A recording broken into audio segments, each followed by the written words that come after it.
In the B2B sector, we actually have a very unique opportunity to harness a lot of the material that people in our organization already created.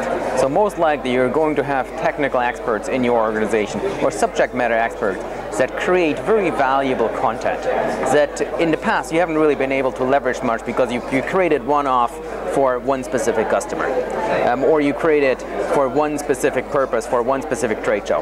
With social media now, you can actually take all of that content and publicize and distribute that around the world. And you're going to be able to see that this content, if it's valuable to your customers, that it's being picked up by other customers and then, or by other potential users, and then being further distributed. So you might have a very, very good effect there to really effectively distribute your messages. Yeah, we usually see that customers find our organization or our business through search first. So more than 60% of all new customers find us through search first. However, when it then later on comes to actually converting or placing an order on our e-commerce platform, people usually do a lot more research than just going to one site. So they come to our site first and then get a first impression and know what we're all about, but then they actually go back to other sites and do more research. And I think that's where social media comes into play.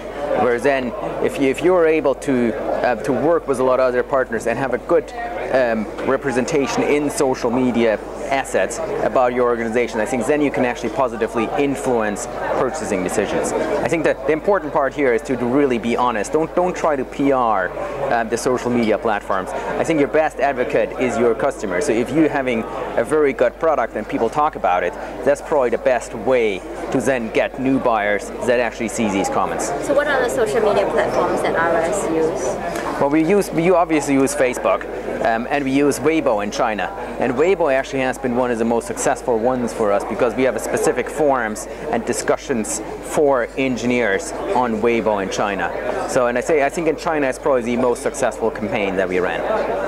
And then just finally, what tips and advice can you share with marketers that from the B2B sector that want to dip into social media? Yeah, I think definitely create very valuable content. Make sure that your customer understands that and that the customer really knows what the value is, so that he then actually shares it, so he becomes your advocate online. The other thing is on search, I would definitely start with search first.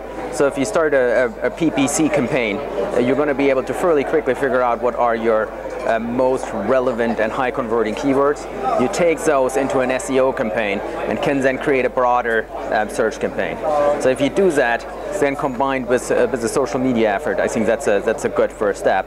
Another quick win is in customer service. So if you have a lot of people asking repeat questions, put those up onto Facebook, or let people actually ask questions directly on Facebook. So we have people ask us, for example in Indonesia, on our news site, ask us questions directly on Facebook, and we answer them through our customer service team.